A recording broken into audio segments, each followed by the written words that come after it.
The number one lesson I could offer you where your work is concerned is this. I think I feel fear quite strongly. So it's not as though I just have the absence of fear. I feel it quite strongly. You cannot invent and pioneer if you cannot accept failure. Want to be happy? Build a life, not just a business. Living that believing life. Out here living that believing life. Every day we living that believing life. Hustle like we living that believing life. Living life, yeah, so we grinding it out. Every single day we be grinding it out. Hustle like we living that believing life, oh. That believing life, oh. Hey, it's Evan Carmichael, and this channel was created to help you overcome the #1 challenge that is holding you back, a lack of belief in yourself. You watch these videos because you know there's something more inside you as well. You've got Michael Jordan level talent at something. So today, let's live your best belief life and learn some of the best rules of success from this decade. Enjoy. Okay, let's kick it off with rule #1. Act despite fear with Elon Musk. You are unusually fearless and willing to go in the face of other people telling you something is crazy. And I know a lot of pretty crazy people, you still stand out. Where does that come from, or how do you think about making a decision when everyone tells you this is a crazy idea? Or where do you get the internal strength to do that? Well, first of all, I'd say I actually think I feel fear quite strongly. So it's not as though I just have the absence of fear. I feel it quite strongly. But there are just times when something is important enough, you believe in it enough, that you do it in spite of the fear. So speaking of important things, like people shouldn't think, people shouldn't think, well, I feel fear about this and therefore I shouldn't do it. It's normal to feel fear. Like there have to be something mentally wrong if you didn't feel fear. So you just feel it and let the importance of it drive you to do it anyway. Yeah, actually something that can be helpful is fatalism. To some degree. If you just accept the probabilities, then that diminishes fear. When starting SpaceX, I thought the odds of success were less than 10%. And I just accepted that actually probably I would just lose everything. But that maybe would make some progress. If we could just move the ball forward, even if we died, maybe some other company could pick up the baton and keep moving it forward, so that would still do some good. Yeah, same with Tesla. I thought the odds of a car company succeeding were extremely low. Rule #2, master your craft with Oprah Winfrey. The number one lesson I could offer you where your work is concerned is this. Become so skilled, so vigilant, so flat out fantastic at what you do that your talent cannot be dismissed. Stop comparing yourself to other people.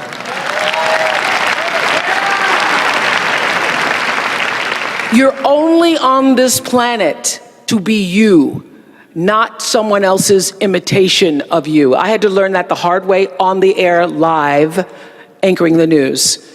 One night in my 20s, when I first started broadcasting, I was 19, moved to an anchor by the time I was 20, and I was just pretending to be Barbara Walters. I was just trying to talk like Barbara, act like Barbara, hold my legs like Barbara. And I was on the air, and I hadn't read the copy fully, and I called Canada. And I did that on the air. I cracked myself up because I thought Barbara would never call Canada. And that little breakthrough, that little crack, that little moment that I stopped pretending allowed the real me to come through. Your life journey is about learning to become more of who you are and fulfilling the highest, truest expression of yourself as a human being. That's why you're here. Rule #3, experience more with Jeff Bezos.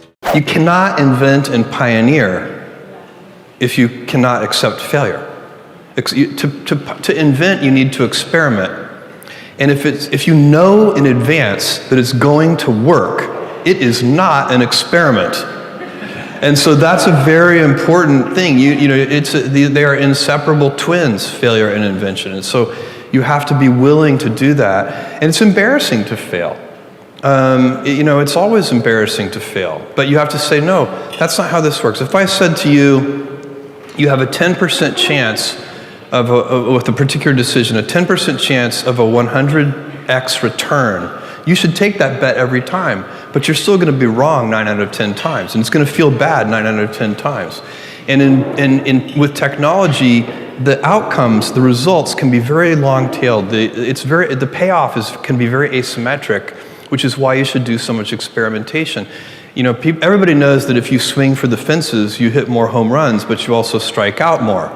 But with the baseball, that analogy doesn't go far enough, because with baseball, no matter how well you connect with the ball, you can only get 4 runs. The success is capped at 4 runs. But in business, every once in a while, you step up to the plate and you hit the ball so hard, you get 1,000 runs. And so when you have that kind of asymmetric payoff, and one at bat can get you 1,000 runs, it encourages you to experiment more. It's the right business decision to experiment more. It's also better for your customers. Customers like the successful experiments. Rule number 4, find your obsession with Bill Gates. Computers, when I was young, were super expensive. And my friend Paul Allen and I actually snuck into places at the University of Washington where they had computers that weren't being used at night. And so we were fascinated by what the computer could do, but very few people were getting exposure. We had to go out of our way, and we were lucky that we did it all. And so then when the idea of moving the computer onto a chip that Intel would make, and that would make the computer literally millions of times cheaper than the ones we were using, so both more powerful and available to people on a personal level, then the idea of, okay, it would be very different, the software you needed, the way the industry would work. We were super lucky to be there when that was happening. So what did your family think? Did they say there's something wrong with this young man? He wants to just do computers? They knew I was obsessed with computers, that I would skip athletics, that I'd go in overnight, that I'd leave the house sometimes when they prefer I wouldn't go work at night on these things. And so it was kind of considered a little strange. And the big moment was when I said, instead of going to part of my senior year, that I wanted to go work for a company writing software. So they were great about allowing that to be my hobby. Also, if you want to have more confidence, check out my 254 series. They're free. The link to join on the description below. There are just times when something is important enough, you believe in it enough, that you do it in spite of the fear. You really have to believe the internet's going to be mainstream. A lot of people are going to get out there and use it. Become so skilled, so vigilant, so flat out fantastic at what you do that your talent cannot be dismissed. Rule number 5, conquer your fears with Will Smith. Somebody once said that the chains of habit are too light to be felt until they're too heavy to be broken. I had been terrified of public speaking. I couldn't do it. I'd throw up. And I knew if I didn't cure it then, I'd never cure it. And so I saw an ad in the paper for the Dale Carnegie course, which worked on developing your ability to speak in public. And I went down there. Be sincere. A good smile has the same effect as a puppy's tail. When a puppy wags. They made us do all these crazy things to get out of ourselves, and so we stood on tables and did all kinds of things.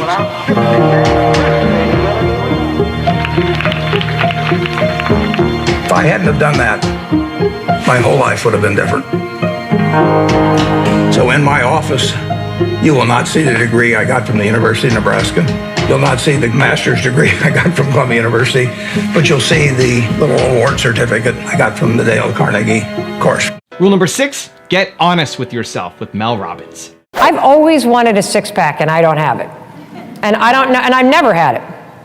And when I finally stopped complaining about it, when I got honest about what it was going to require.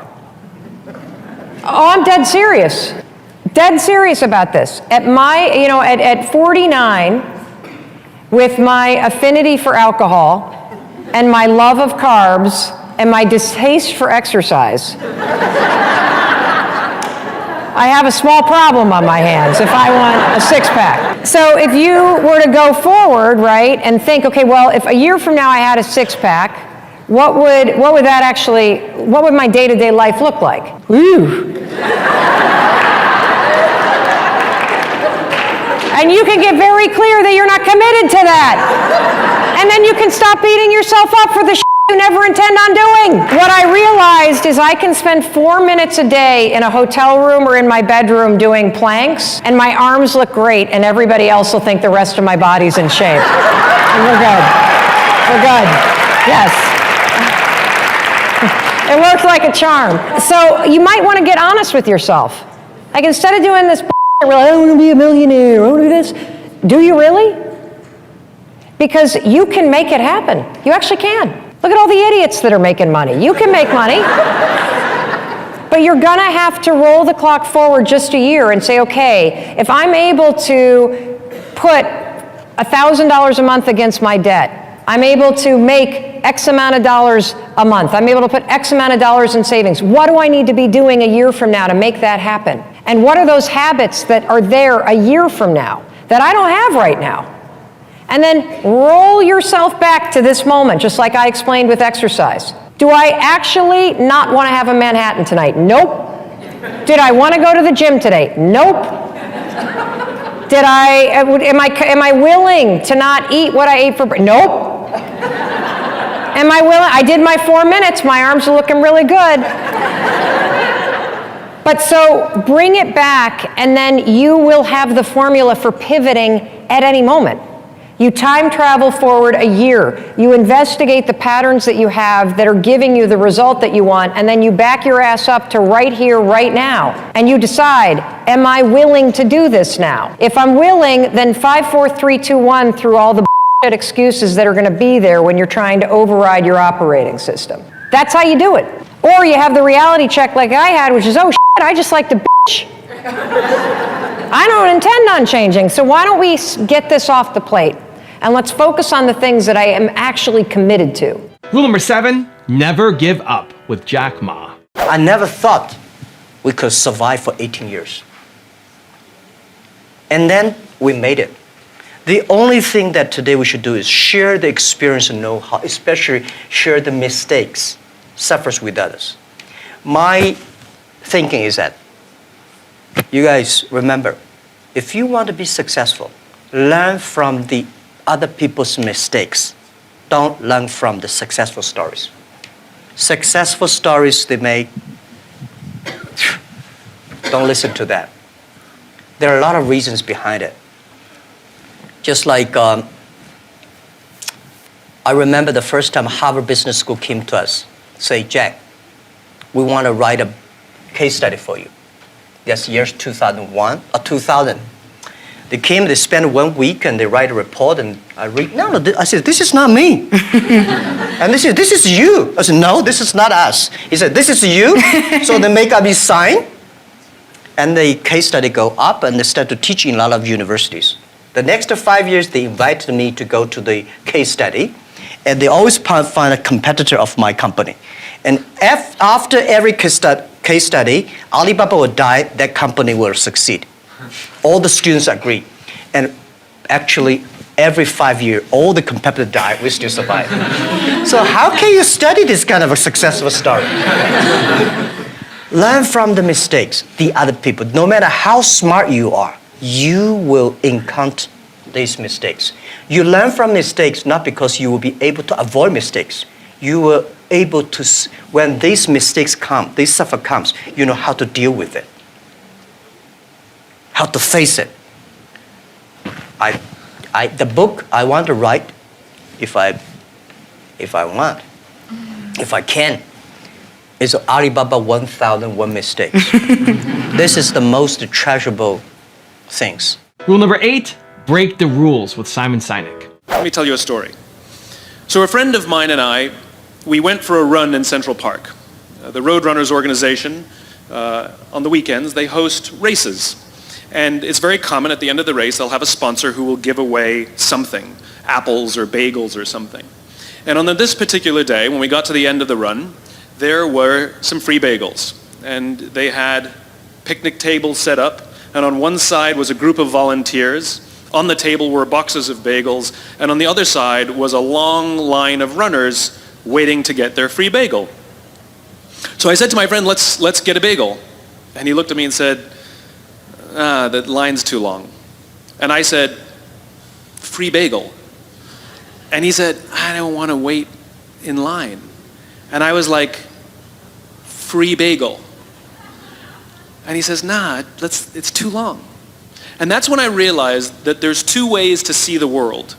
Some people see the thing that they want, and some people see the thing that prevents them from getting the thing that they want. I could only see the bagels. He could only see the line. And so I walked up to the line. I leaned in between two people, put my hand in the box, and pulled out two bagels. And no one got mad at me. Because the rule is, you can go after whatever you want. You just cannot deny anyone else to go after whatever they want. Now, I had to sacrifice choice. I didn't get to choose which bagel I got. I got whatever I pulled out, but I didn't have to wait in line. So the point is you don't have to wait in line. You don't have to do it the way everybody else has done it. You can do it your way. You can break the rules. You just can't get in the way of somebody else getting what they want. That's rule number 1. Rule number 9, find fulfillment with Tony Robbins. Fulfillment is an art. What's going to fulfill you is different than the other person next to you. You're not going to learn that from anybody else. And you got to find it, because success without fulfillment is the ultimate failure.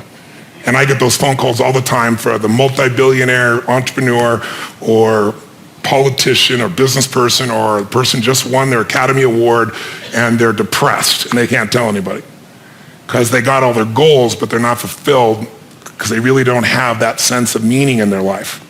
They went for something and they got it. They achieved. And if you doubt this, what I'm saying is relevant to you or us or anyone, just think about a month ago, we lost what I consider to be a national treasure, Robin Williams. How many of you loved Robin Williams? Look around the room, keep your hands up, look. And most of you didn't know him. Almost every, and then where you go in the world, people love Robin Williams. By the way, was he great at achievement? Oh my God, that guy, he said he wanted to become a great comedian. He did that. I want to make the world laugh. He did. I want to make my own TV show. He did it. I want to have the #1 TV show. He did it. I want to make movies. He did it. I want an Academy Award for not being funny. Not his skill set, drama, and he did it. I want a beautiful family, and he did it. And then he hung himself. Make everybody happy but yourself. Not a good plan. So if I had a gift to give you, it would be maybe make a different decision. And the decision is that no matter what happens in your life, you're going to live in a beautiful state. A beautiful state. And that could be happy, that could be grateful, that could be being generous. Those are all beautiful states, aren't they? It could be curious, it could be fun, it could be playful. You're not limited to one state, but it's different than suffering.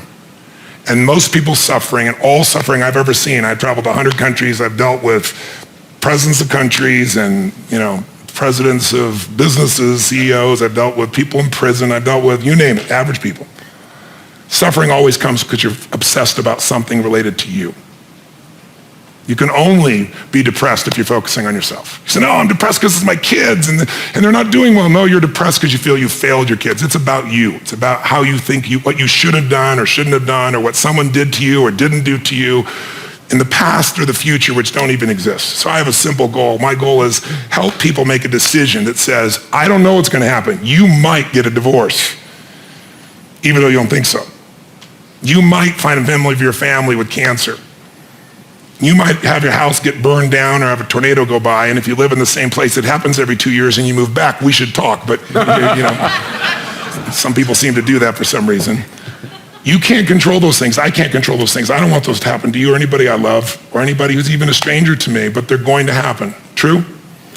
Not positive thinking bullshit, just the truth. So if that's going to happen, I say make a decision now that says, I'm going to live in a beautiful state and I'm going to find beauty in whatever life brings me. Because life is too short not to. And rule number 10, the last one before a very special bonus clip, is stop doing wrong things with Jordan Peterson. Stop doing the things that you know are wrong that you could stop doing. Right? So it's a fairly limited attempt. First of all, we're not going to say that you know what the good is or what the truth is in any ultimate sense. But we will presume that there are things that you're doing that for one reason or another you know are not in your best interests. There's something about them that you just know you should stop. They're kind of self-evident to you. Other things you're going to be doubtful about. You're not going to know which way is up and which way is down. But there are things that you're doing that you know you shouldn't do.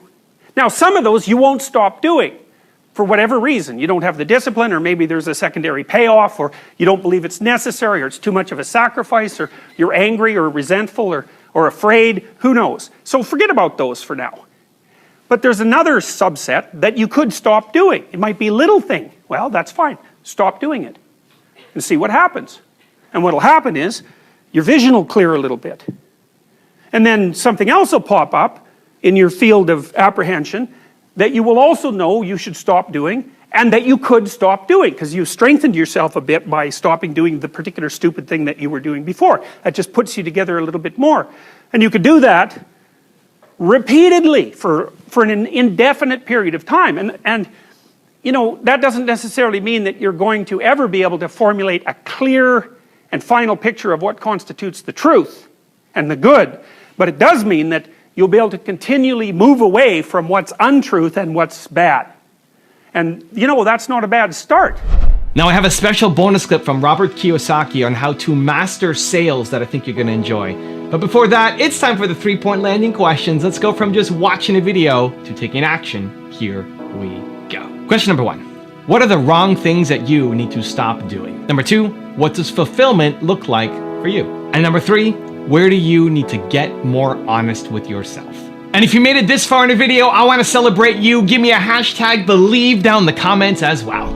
I always say the number one skill of an entrepreneur is the ability to sell or communicate. Number one, because sales equals income.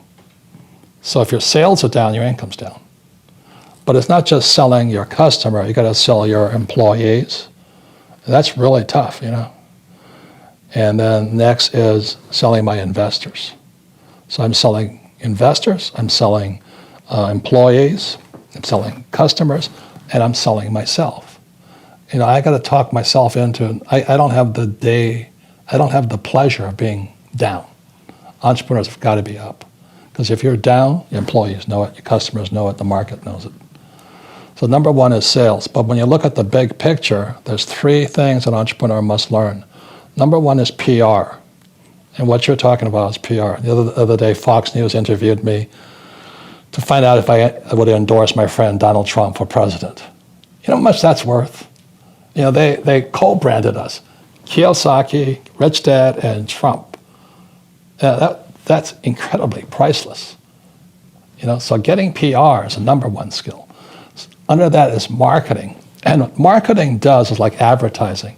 They want to set the customer up to get ready to buy. Oh yeah, I saw that Kia ad. I want to buy a Kia. I want to buy some land, and I want to buy this. So the customer is now primed to buy it. That's marketing's job. Then the last thing is a sale. So if you've done a really good job on PR, then you've done a great job on marketing. The sale is like that. You know, they walk in, they buy. But if you have no PR and you have no marketing, you have to pound, hard close. Well, Mr. Customer, you know, today's changing business environment. You know, you should buy my insurance and all. And people today hate sales pitches more than ever before.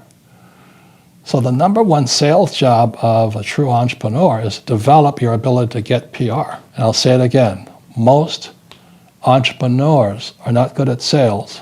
They're horrible at marketing. They have no idea what it is. And they can't get any PR. And so they struggle. And again, sales equals income. So they crash.